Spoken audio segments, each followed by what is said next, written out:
Hello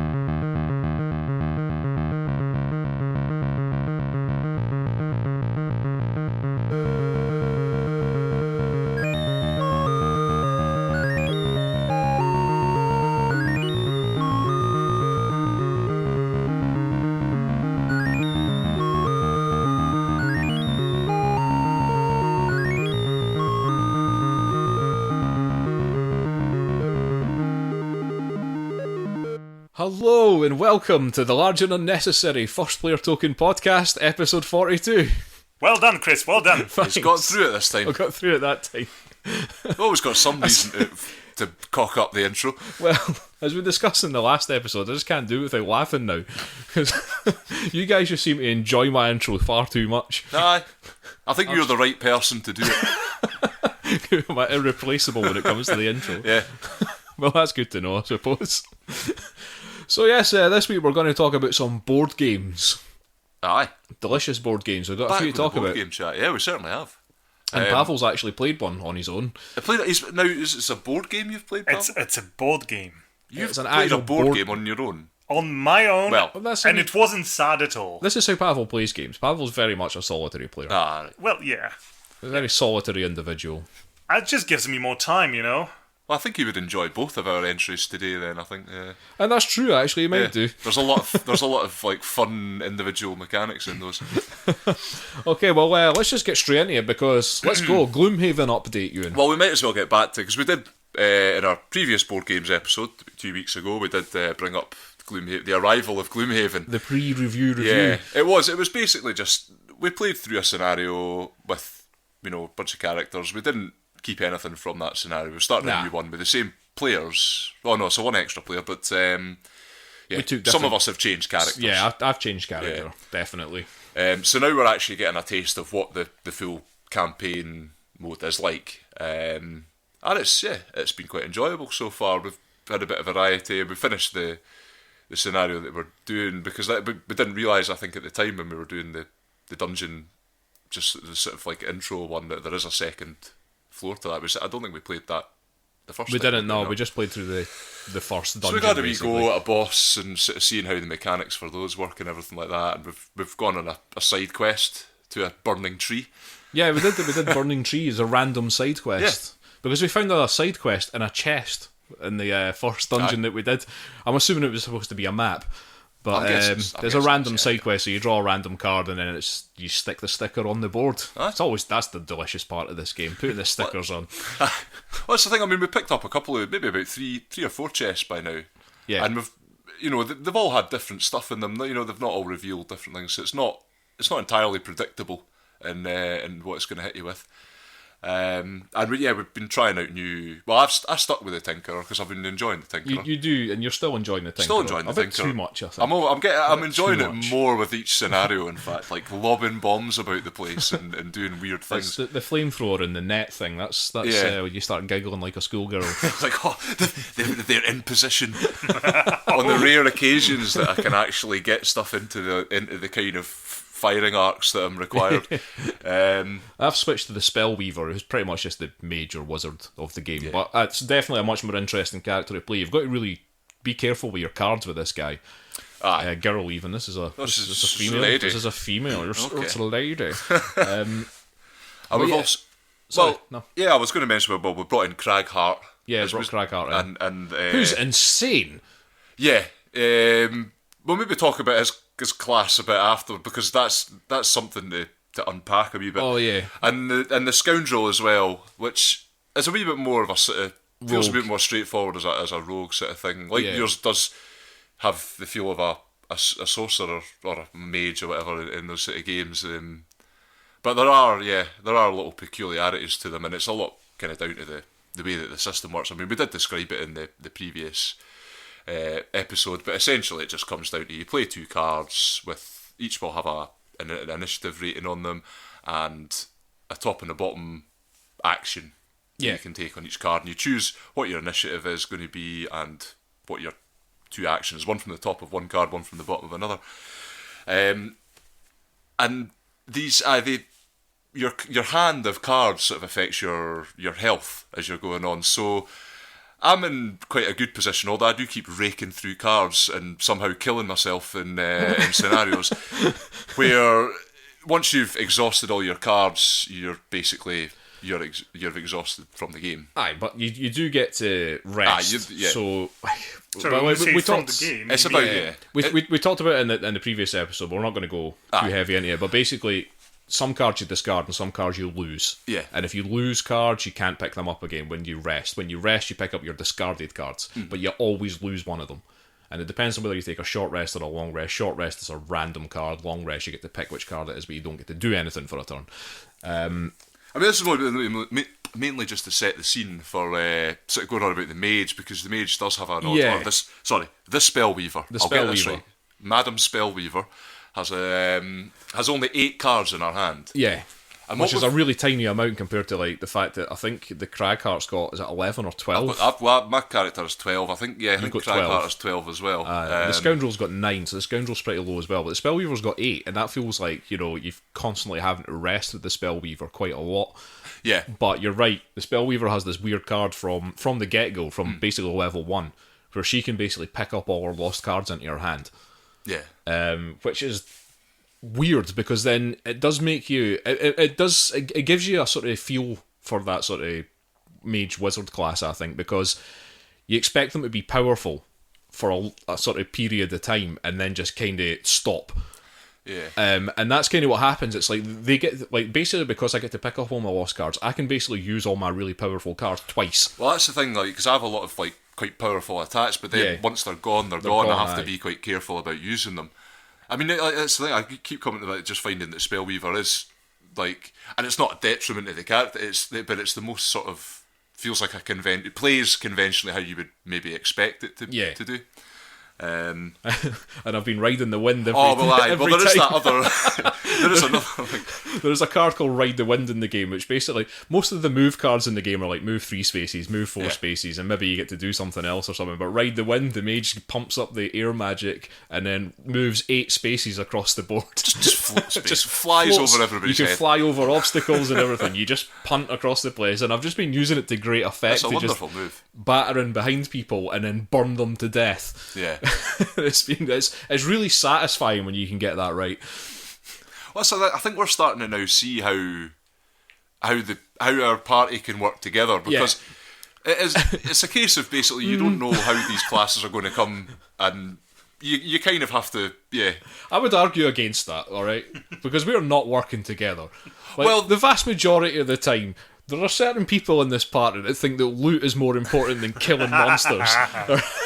Well, when it comes to that, I mean, we did mention this in the previous episode. There are lifetime goals for your characters, and you're given throughout each scenario you do. Dungeon, you get a dungeon goal. You get a dungeon goal, and those can drive a wedge between the team. Oh yeah, and totally can. And they did. I mean, exactly what you were talking about in the last scenario. We went to the tree thing, and it was kind of a nightmare for you in some respects, because our scoundrel had a personal quest to get a certain amount of loot, which meant they were constantly going off running after loot, which can be really dangerous in this game, because you do just have to power, like you have to just blast through these levels. You have to keep moving forward. And I think my objective was to kill 3 or less enemies, which I would going on my performance computer. It's like, this could be tricky. Yeah, and I came very close. There was a couple of times when I did deliberately use weaker attacks, and I was like, well, I'm in a situation now where I'm kind of having to let the party down.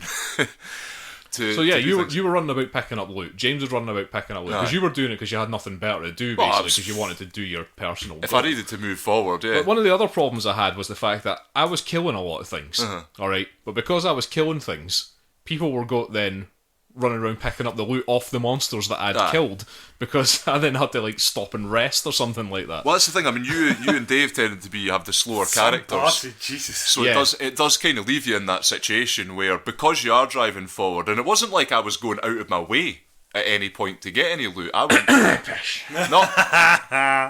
always went forward as far as the map went. I never went backwards. Towards the loot. What? If you had a move 4 card and there was loot 2 spaces in front of you, you moved 2 spaces and picked up the loot. That's what you were doing. Aye, of course I'm going to do that. But why wouldn't I? That's not really advancing, Euan. Aye, but I never didn't go forward. I always went forward. What are your feelings on this, Pawel? I'm beginning to realise that today's episode is not really feedback on Gloomhaven as such. We're so angry. Dave have it.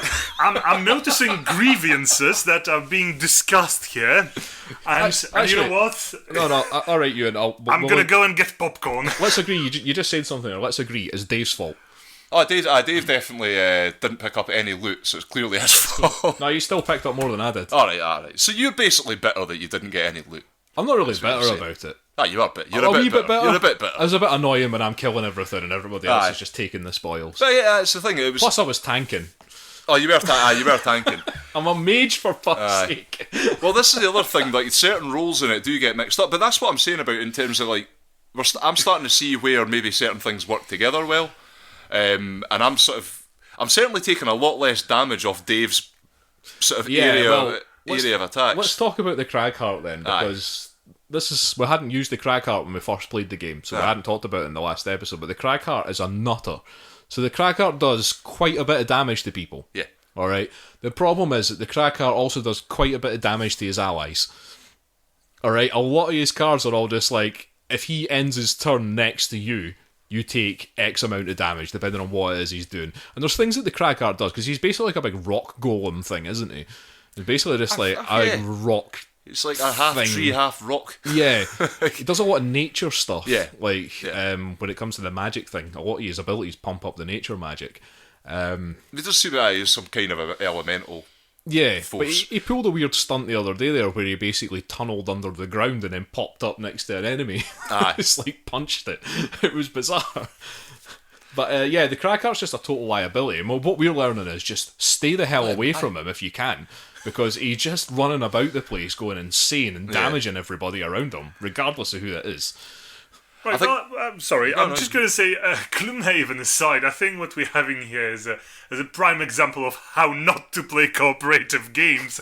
Yeah. Because you're going to, 20 years ago, how many, when World of Warcraft was even out, they would, the developers and whoever would come out of their way to come up with loot, whatever division systems and how to make sure that nobody feels like stuff is being taken away from them. And you know what? You spend decades playing role-playing games, and this is probably the sole thing that can disrupt gameplay, or even just break parties and break friendships and the like. And then you guys are discussing Gloomhaven, but what are you essentially doing here? You're discussing the worst possible party I've ever heard of. Oh, but the thing is, the game encourages it. Yeah. Yes, it doesn't steal loot from yourselves. Do friendly fire on your allies. I mean, my goodness. In fact, come to think of it, like even the way the looting works in that game is almost entirely geared towards kind of screwing each other over. Stealing from each other. Because either you finish your movement on a loot square, so either there's loot from a monster or there's a chest there, or you have loot cards. Some classes might not have. I'm sure somebody said they didn't. I think they all have at least one. Maybe one. I know I've only got the one. But I've only got a loot one. And yeah, essentially what that does is like you'll play that and you'll loot everything in a certain radius. Yeah. So if it's loot one, it's the space you're in and every space around you if it's loot one. If it's loot two, it's the space you're in, every space around that, and every space around those. So you have a situation where you can just walk into a room and snaffle up all the loot if you want to. And it's kind of almost encouraged because doing that gives you experience as well. Is that certainly in my case? Is that thematically correct as well? Because we know that it's a grimdark thing. Yeah. So are you guys? I'm assuming you're not playing some sort of heroic, valiant do-gooders, but rather some sort of rogues and blackguards. We just want money. We're basically just a band of mercenaries that want some cash, so we can go to the pub. So you would backstab your friend just to get a shiny trinket? Oh, yeah. Okay, then, you know what? That in this case, please do continue. I think that's the scenario. The name of the game is Gloomhaven. That's not a cheerful setting by the sounds of it. So Haven sounds pretty cheerful to me. But it's a haven for gloom. Yeah, there you go, yeah.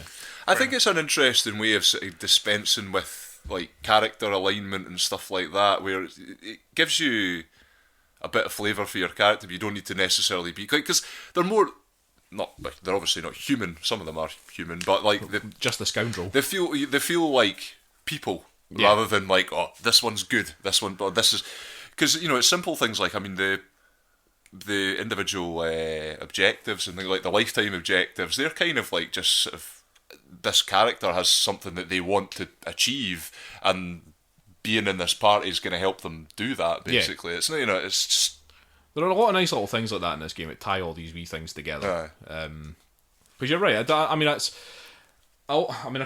did this the last time. I always compare these games to Descent, as in Descent being the sort of like the dungeon crawler for a while. It was the big dungeon crawler for a while.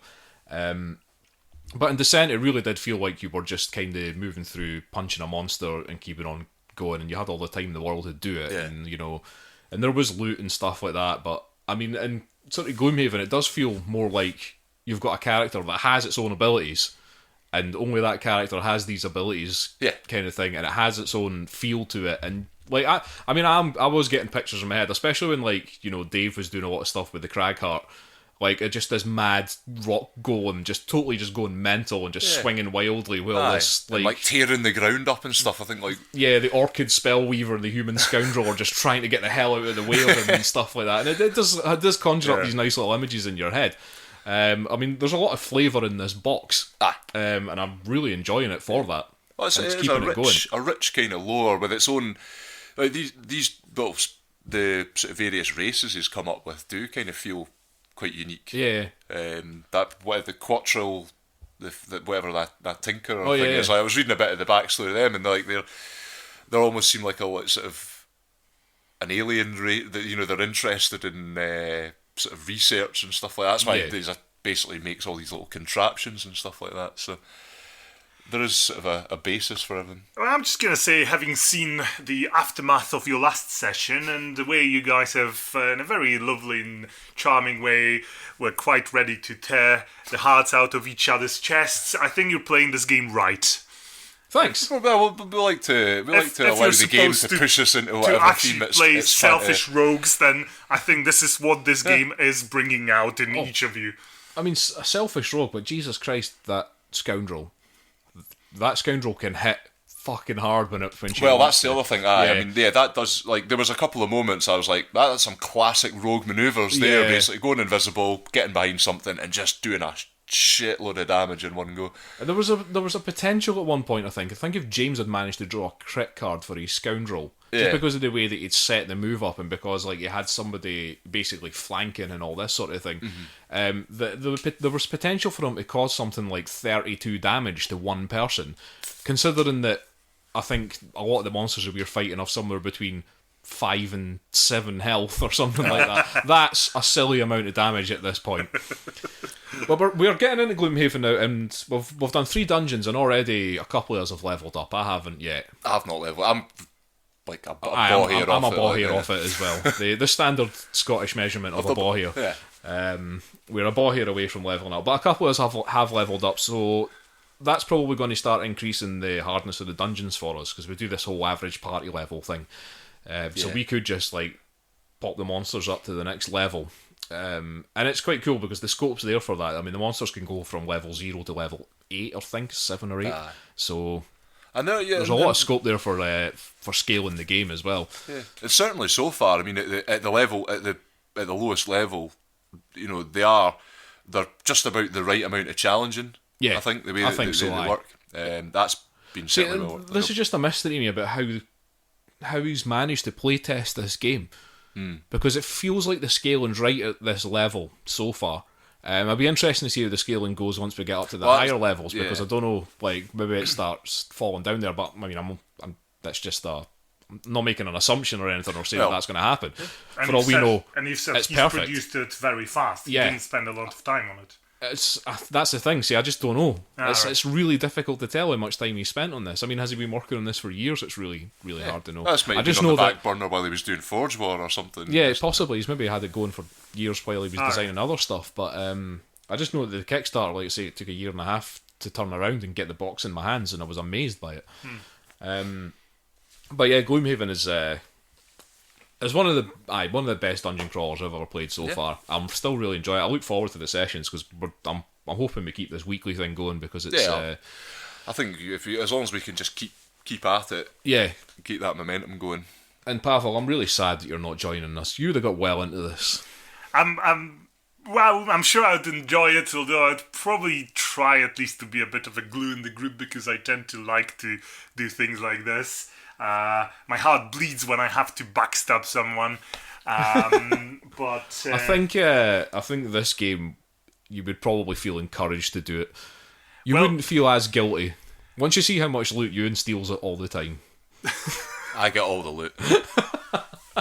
That's because I'm also the fastest. Well, that's what I mean. Yeah. But that's another thing I was going to actually mention, just because, in terms of like sort of group dynamics and everything like that, and I actually found that the sort of objective for that of killing as little stuff as possible actually kind of got me sort of understanding how that my character worked anyway, because I did find that with the speed of it and the fact that it was ranged but maybe not as much damage, I was basically able to like get in quite quickly and sort of wear down a lot of the enemies, because there was quite a few times where I'd done something, left it down, and it was basically allowed, Cragheart or whatever to come in and mop up, essentially. So maybe that's how it needs to be played, but you kind of, I don't know, you see these things as you go and you're forced to do weird stuff to earn perks. Right, well, we're going to have to move on now. So that was our Gloomhaven update, which was a lot longer than it was supposed to be. But it warrants it. But it does warrant it. That's Gloomhaven, the legacy dungeon crawling fantasy game. Promise we won't talk about it next time. I will. Isaac Childress and Cephalofair Games. Okay, so Pavel, now you've been listening mostly quietly to that. So no, it's fine. I quite enjoyed it, and I would love to play it if only I had more time. Blah blah blah. I do have time to play games. I'm gonna say in the deep of the night in my own flat, which is why I quite like playing solo games from time to time. Which is what Endure the Stars can be. Endure the Stars is a recently released Kickstarter. It's I'm gonna say it's a dungeon crawler / team-based shooter. Let's see. So there's this space-faring colonization ship called Hikari, which has been drifting through space for I don't know how many tens of years or something. So the population on it is pretty much decimated by now because on board we're also genetically engineered. Yep. Yeah, those. And also cybernetically enhanced creatures designed to help colonize the new world, which for some unforeseen reason have decided to pretty much just demolish the ship instead and kill all the humans. Which is pretty much the premise of it. You try to survive in a derelict ship. Oh. So you've got your party of up to, say, between 3 and 5 characters, depending on missions. So this game is mission-based. You've got a campaign. The primary campaign consists of 20 missions, although I don't think you get to play all of them because depending on how some of the missions go, you either get one or the other. There are different routes to take. And each mission essentially tells you which tiles to use to build them up. Each tile being, I don't know, I'm going to say half a foot by half a foot size. So those are fairly big maps when you assemble them together. You put around all your hatches and doors and stuff like this, and then you populate the maps again, depending on how your mission tells you, with radar tokens and various other objectives and things like this. You then start pretty much exploring the map with your characters. The game is relatively simple, as in each character's got their own actions they can use to either move, search various locations, or fight, trade, things like this. Okay. And it's, I should have probably mentioned this, a cooperative game, which also means that you can play it solo, which is what I'm doing. Yay! And if it's a cooperative game, it means that your enemies must have some sort of AI in order to work. And there's a fairly well done, I'm going to say, set of algorithms for the raider tokens and enemies themselves to behave depending on what you do, how much noise you create when you're walking around, searching various places. The raider tokens or enemies, depending on whether they can see survivors or whether they can only hear them, will behave in different ways, and so forth. It's a different game than I expected it to be, I must say.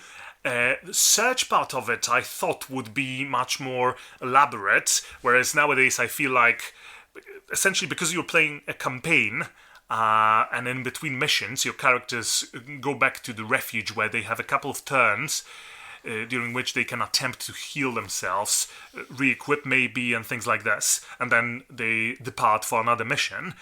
And you can just play like this forever, which is what I've been doing. I mean, Endure the Stars have been laid out in one of the rooms in my flat for the past 2 weeks now, and I just keep reassembling the map depending on the mission. You don't do that quite a lot, Pawel. What? I've seen this before. I've seen you like set games up in your flat and leave them there, and then it's almost like an altar. Yes, I should say that when I was very, very tiny, I had War of the Rings set up on the floor in my parents' house, but I shared my room with a twin brother, and we also had a German Shepherd.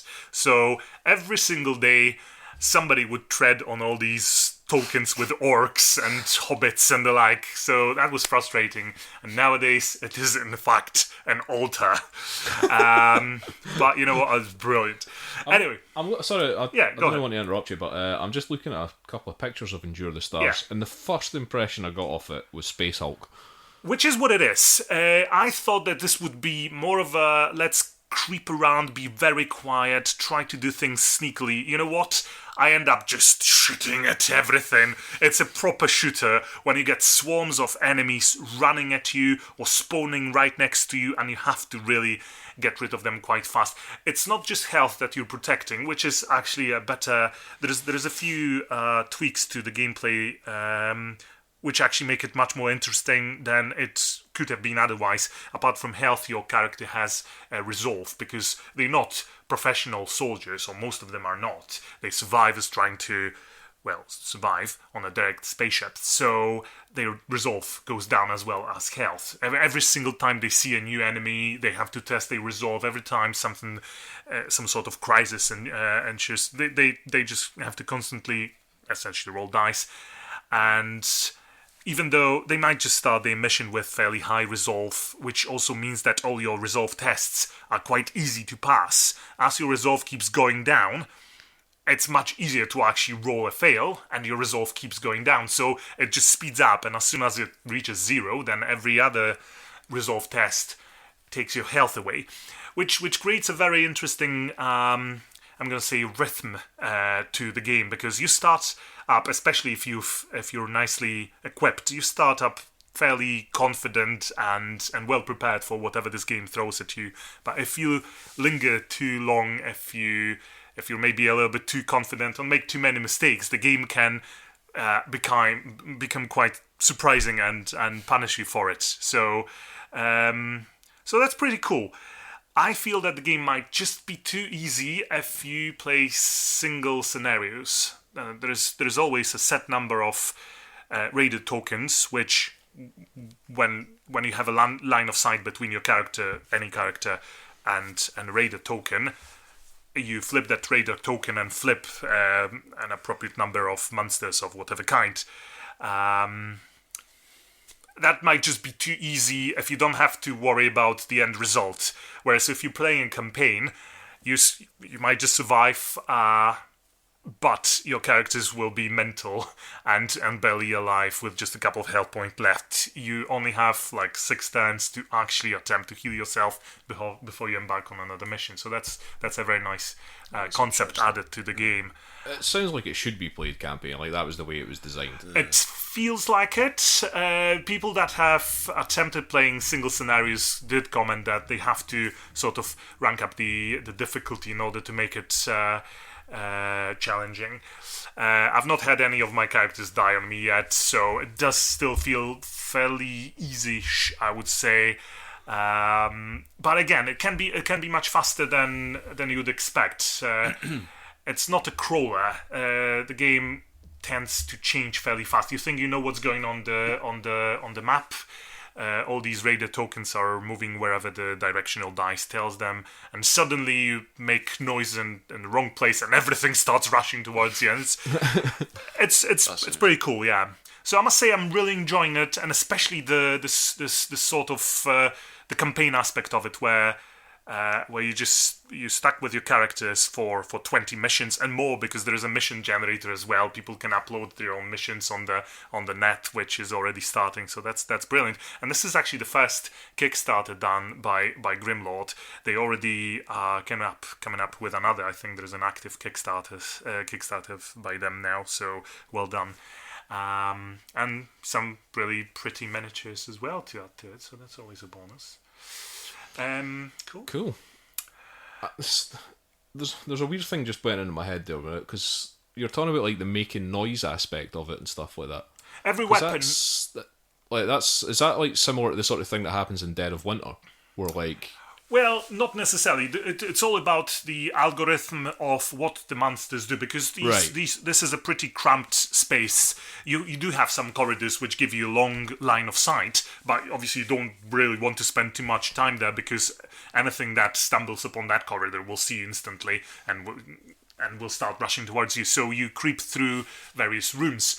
If you make noise with your weapons, or by searching in a non-very stealthy manner, you essentially spawn a noise token, and then once the enemy turn starts, the tokens in the range of your noise token will immediately activate and start rushing towards it. Ah, right, okay, I see. It does sound kind of similar to the Dead of Winter thing. But I don't know, that sounds quite an interesting mechanic, like the idea that you're aware by the counters of like where stuff is roughly. Yeah.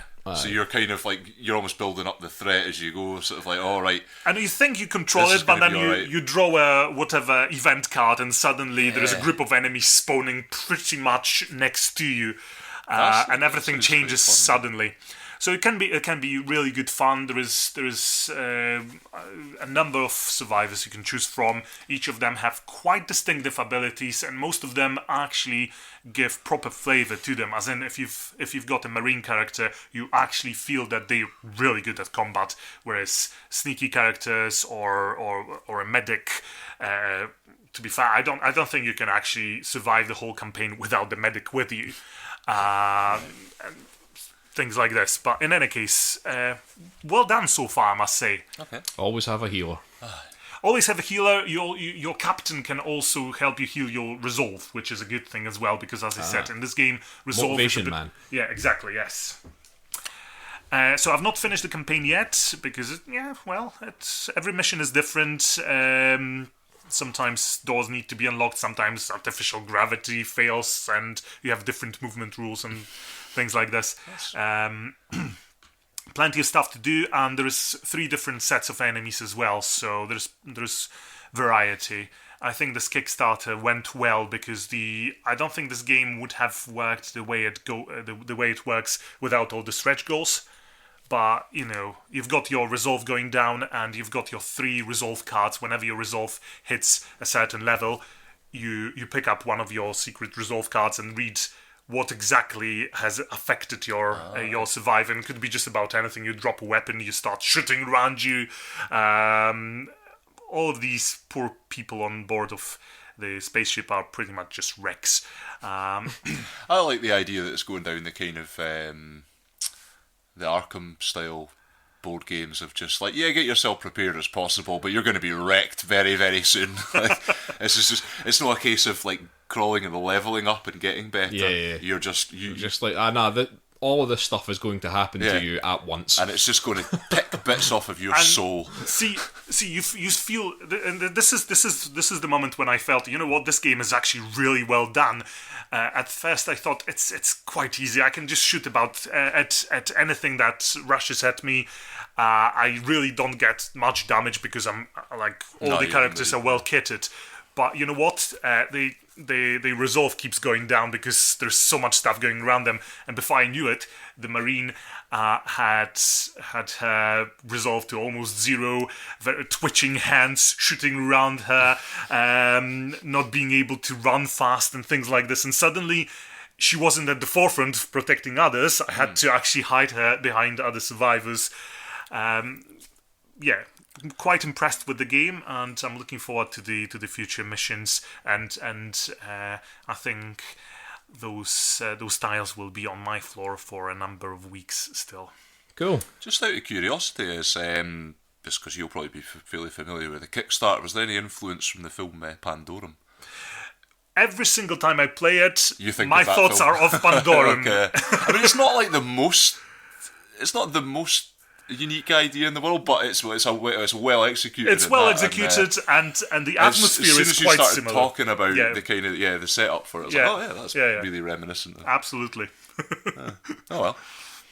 Right, so that's Endure the Stars, and that was designed and self-published by Adam Smith, but I'm assuming not The Economist. No. I think Adam Smith is... This is what he's doing with himself in his retirement. I think he's possibly been dead for quite some time. Maybe he's just taking a very long I'm going to retirement. say Adam Smith is very much alive. One of the better aspects of this Kickstarter is the fact that Kickstarter ended, got actually released on time, or almost on time, and the guy is there, answers your questions...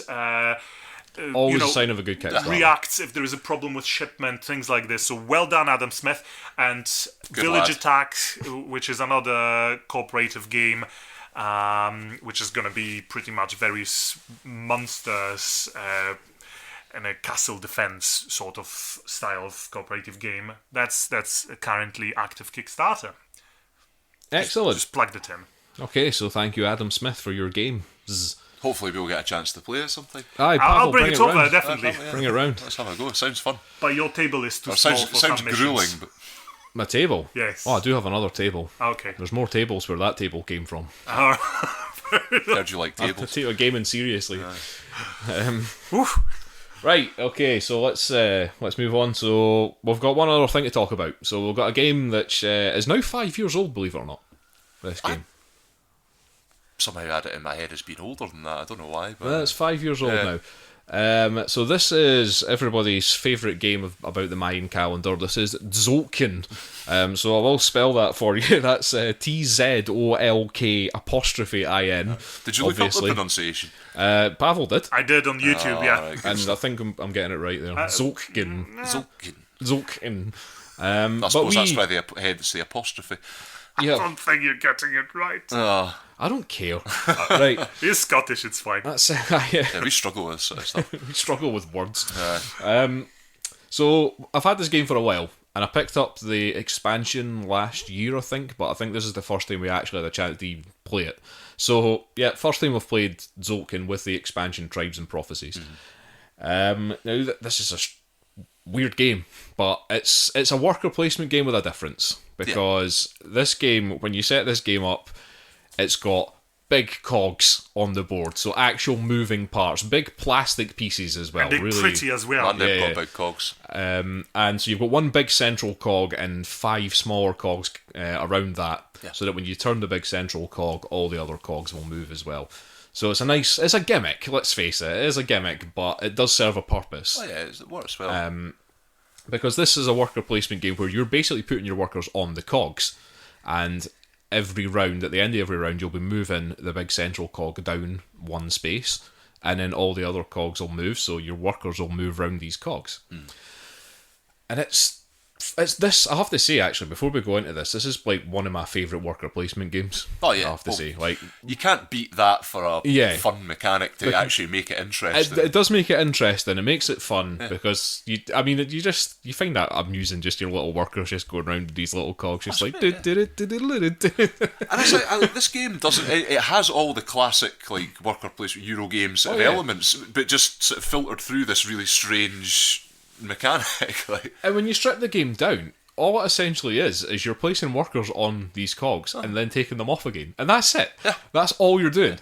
But it's trying to plan ahead, because obviously this game has that Mayan calendar theme. So it's got that sort of theme, and you're basically playing as one of these sort of tribes. Yeah. Now, with the expansion, you get to choose a tribe leader as well, so you'll get a choice of 2. You get to choose one of them, and that gives you some sort of extra power as you go through the game. Something that I really enjoyed, actually, because I like my asymmetry. Love my asymmetry. I know. So you're basically just playing, and you start the game with 3 workers. And the object of the game, it's a Euro game. You're just getting victory points. That old chestnut.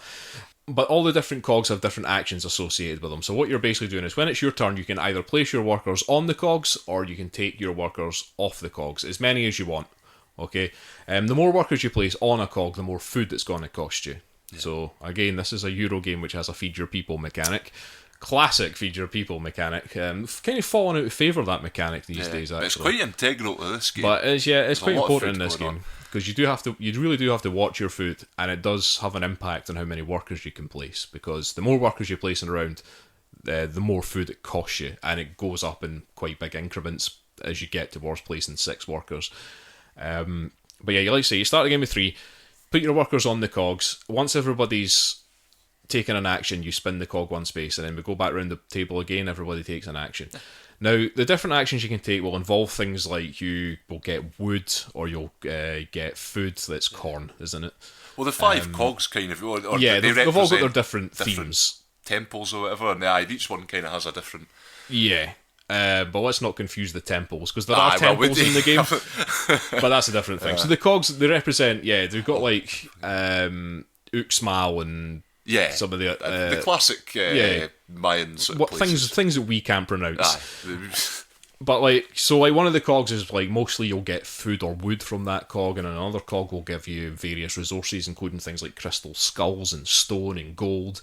And then another cog will let you build buildings and move up on a technology track, and then another cog will let you there's a sort of like mix, like a pick and mix cog, I almost like to call it, which just has a bit of everything on it. There's a lot of kind of trading stuff on that cog. The other one, it's got like food for resources or vice versa. And moving stuff up in the temples. That's also the cog where you get your extra workers from. Oh, that's true. But you've got the big 5th cog as well, the big blue 5th cog, which is the one where you get to place your crystal skulls. And placing crystal skulls on this cog gives you quite a lot of points, and lets you move up on the temples. Because on the other side of the board there are 3 temples, and it's just a basic thing of the further up those temples you are, the more points you're going to get for it at certain points in the game. And there's also a technology track, which throws a spanner in the works, shall we say. It's an odd one, that, because you can move up these technology tracks. It costs you resources to do it. You have to use the actions on the different cogs to do that, but moving up these technology tracks gives you some sort of bonus for doing certain actions. I'm not going to go into what the bonuses are, but they're pretty basic things, really. Sometimes it's just like you get an extra food if you take food on this cog, or you get to take something, or like extra stone or something when you use certain things, or you can reduce the cost of building something, that kind of thing. But this game is all about planning ahead.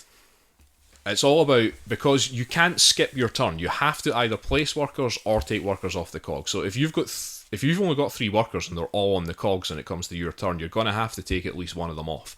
So you have to try and plan ahead to sort of think about, right, which action spaces do I want my workers to be on, and then take them all off at once, and then try and combo all these things together, or take them off so that they're like, this guy's coming off this round, this guy's coming off the next round, this guy's coming off in 2 rounds' time, but in the meantime I'm going to put another guy on the next, like the round before that, and stuff like that, so that you're actually trying to plan when things are coming off, so that you have your resources in the right place at the right time, your foods for the end of the rounds when you have to feed your people. You're moving up these temple tracks at the right time, so that you're at the right, you're as far up as you can go when you're scoring and stuff like that. Yeah. There is a lot of planning in this game. And most of the time, for us, it goes wrong.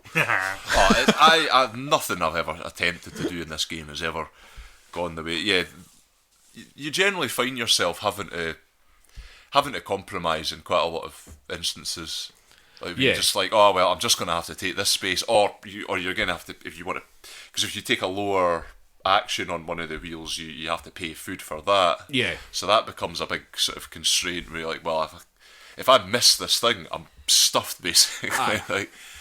And it's like you say, food is a big issue in this game because you have to feed. There's like 2 corn for every worker you have, and that happens 4 times in the game. I think it is. Yeah, 4 times in the game. Aye, because you've got each quarter of essentially of the main single each quarter wheel that you turn of the big wheel you have to. So it's a seasonal thing. The game finishes once the wheel's gone round once. Yeah, the big wheel in the centre even. But yeah, food is a bit of a problem because, like I say, if you want to put multiple workers down in one turn, it's going to cost you loads of food to do that. Yeah.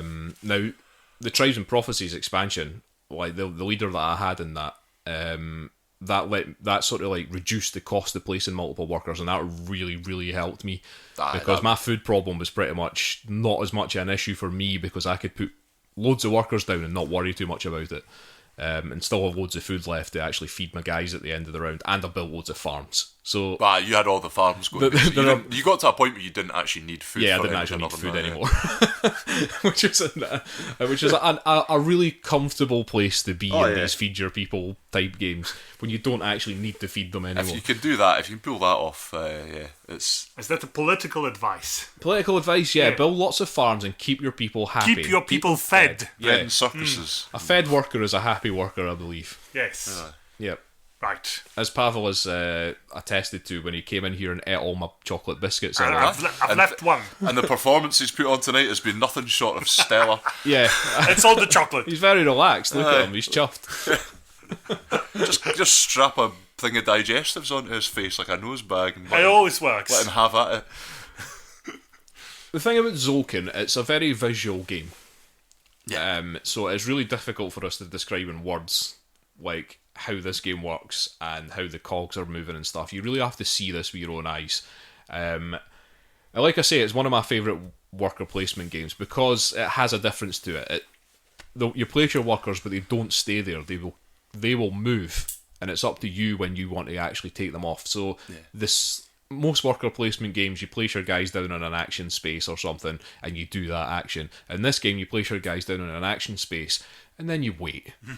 And you wait for the turns to go around so that the action that they get to take is actually better than the one that you might have placed them on in the first place. And you hope to God that you're in a position to take them off and still put on the thing that you need to, or on the next turn, or... That's it. It's all about the planning in this game.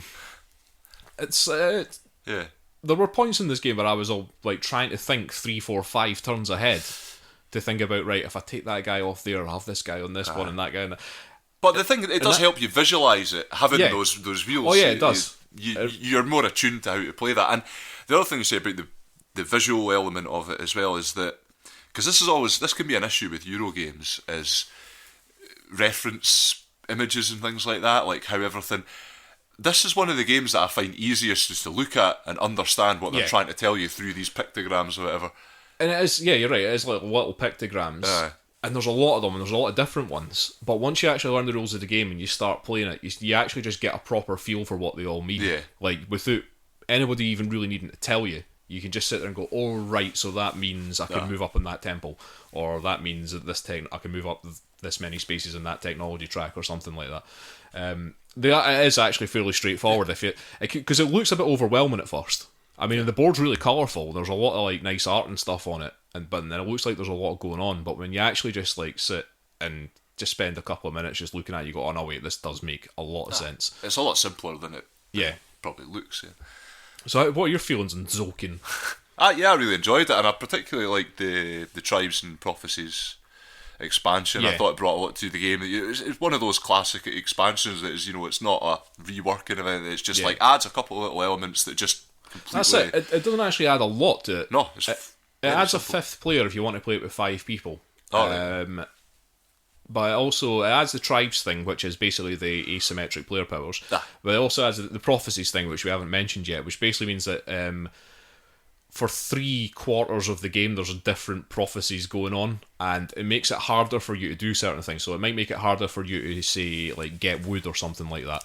But then at the end of that quarter of the game, you get bonus points for having like wood, for example. And if you don't have any of it, you might lose points as well. So, it's... Well, it's another aspect of the planning side of it as well, where it kind of got you thinking about, well, I need to get do a lot of stuff on this particular wheel to get these resources or do build these buildings or whatever, and then you find yourself looking at the prophecies coming. Like, I mean, I guess that's the idea, and you're sort of like, well, do I get loads of that resource now, or do I endure it? Well, to try and because there was a couple of things. I think it was the technology. I really tried to beast myself up on the technology tracks before it got to that season, so that I didn't have to. Because when it got to that season, I couldn't afford to. I just could not do anything with it. You would have had to pay extra. Yeah, and I got hammered by that season. You lost a lot of points. I was hoping to actually gain something out of it. I got to like the one thing that basically meant I didn't lose anything.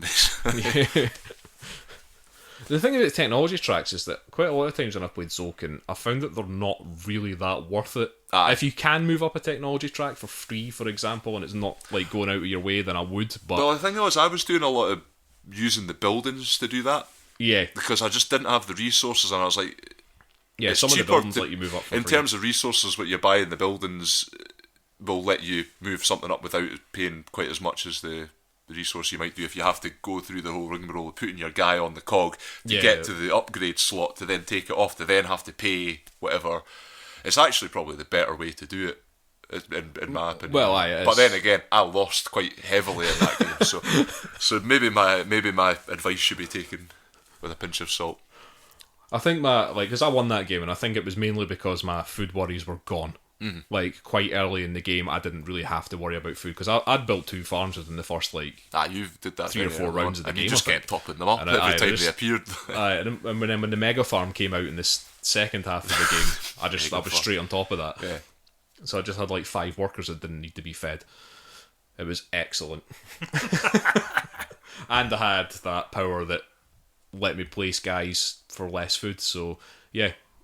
That, having all those farms and that tribe leader was, I think that was basically just won the game for me. That's a good combo. Because that's the thing, I was kind of looking at the advantage I can't remember what the name of it was, but my leader allowed me to take workers off at a higher, you could lose a lower thing and you wouldn't actually lose any food. You would get 1 food for doing it, which I was like, oh, that would be quite good, but all it does is invite sloppy play. Yeah, because you're just thinking, because there's always that bit in your mind thinking, well, if I do miss it, it doesn't matter. And I'm getting a food. Why not? That's 1 food is a pittance, really. But if you take an action space which is 4 spaces lower than the space that you're on, it's probably a much worse action space than the one that you're on, and you're doing that just to get 4 food out of it because of your ability. I think I had to do that at one point on the food ones because I was stuck on, because there's a weird thing with the food track where you have to essentially cut down the forests first. I think that's what it's anger the gods. You can either burn them down. And you anger the gods and you'll lose points on the temple track, and or you just take the wood, which would be the sensible thing to do. You log the place and then you can start farming it. It's thematically strong, but it's frustrating. It's really frustrating. I did at one point. I needed wood. I also needed food, but I only had 1 guy on that thing, and I'd moved him right up to the top part and took one of those wood things that gave me something like 5 wood or something. But because I did that, I chopped the forest down. It left 9 food available underneath that tile for somebody else to then pick up. And both you and Dave were behind me on that wheel, so there was no chance I was getting. Well, you definitely see, as maybe not so much in the first few turns, but as the game goes on, that wheel just keeps on getting it's hammered. Everybody's on it. Tanned. Although I stayed away from that wheel, didn't really need it. I got to a point where I just needed the wood. And what I ended up having to do was load 3 guys in a row onto that to or 2 one to get rid of the wood and then 1 to get the food. That's the thing, you do have to do that. Yeah. But this is another one of those games where having extra people really does help. I went for it quite early and then kind of didn't keep it up, having more people, and that would have made, I think, a big difference. Just being able to get folk on the wheels. The first thing I did, Euan, put a guy on that wheel so I could get that. You got to get straight in there. I had 4 men out within 3 rounds of the game or something like that. I think I was not long after, but then I think I didn't do any more after that. So. Right, I think we're boring Pavel, so Aye, we do need to Pavel's wrap this I'm episode gonna up. say Listen that- to the intricacies of a Euro game. It's no. Yeah, I've seen plenty of Euro games. I've not played that many. I have played some, enough to indeed appreciate the need for extra men as early as possible, because I've attempted to do it a few times myself. But it just looked so impressive when you took it out. Yeah, I set the board up for That's a Pavel so beautiful you could game. see Oh, it yeah. and Gotta show see them it. the gears in action, and it is nice. I don't see anyone not enjoying that. Oh yeah. There is a certain aesthetic to gears properly just moving around, pushing each other. You just And these gears you move could just nicely. Watch it, yeah. They do move nicely, these gears. Oh yeah. You get a lot Good of like action, board game parts or sort of like cheap things that might not necessarily work. Having been a child in the 90s, you encounter quite a lot of that sort of stuff. I suppose, yeah. Ghost Castle and stuff. Aye, Ghost Castle. We brought that up the last time. Yeah, we did. Right, so that is Zolkin, and also the Tribes and Prophecies expansion. Right, I'm going to let one of you guys try and pronounce these Italian names. It's Daniele Taschini Taschini and Simone Luciani. I've no idea. That's. I think that's as good as you could be expected to Let's do. attempt. Yeah. That's by Rio Grande and Czech Games Edition. So that's the end of this board games episode. Well, I think we should play Tolkien again together at some point. Well, we can You're play you're Endure the excited by Stars. these gears, aren't you? Yes, I do like good gear action. A bit of cog here and there. Okay, right. Enough about your sex life, though. Right, let's give out our email address and stuff. So, yeah, our email address is firstplayertoken@gmail.com. That's FIRST player token. We are on Facebook, Twitter, SoundCloud, iTunes, YouTube, and we have a Discord. Now, all our social media stuff, it's all First Player Token, or the large and unnecessary First Player Token, the exception being Twitter, which is at 1ST Player Token. Once player token, if you Thank forget you, that. Euan. Pavel had to do your bit last week, Oh, good. and he was really up for it. Was it? Yeah. Turns out it's not that difficult. No. We have our website, which is www.firstplayertoken.com, and we are part of the Podnose Network. The UK's leading entertainment podcast network. You're I've much better I'm than getting this. smoother at that now. Like, Smooth. yes, we are up there with alongside many other wonderful podcasts. We Being sure part, are. being part of a family. And I forgot to mention, if you want to watch me playing video games, my Twitch username is Unnecessary Chris. Don't miss out you on will that. find me there. That's my bit of self-promotion there. Okay, thanks for listening. We will be back next week with a video games episode. Probably going to have, again, plenty to talk about there, so... I'll just keep talking about Horizon, thank I you. know you will, man. I know you will. So we will see you then. Thanks for listening. See you later. Bye! Bye.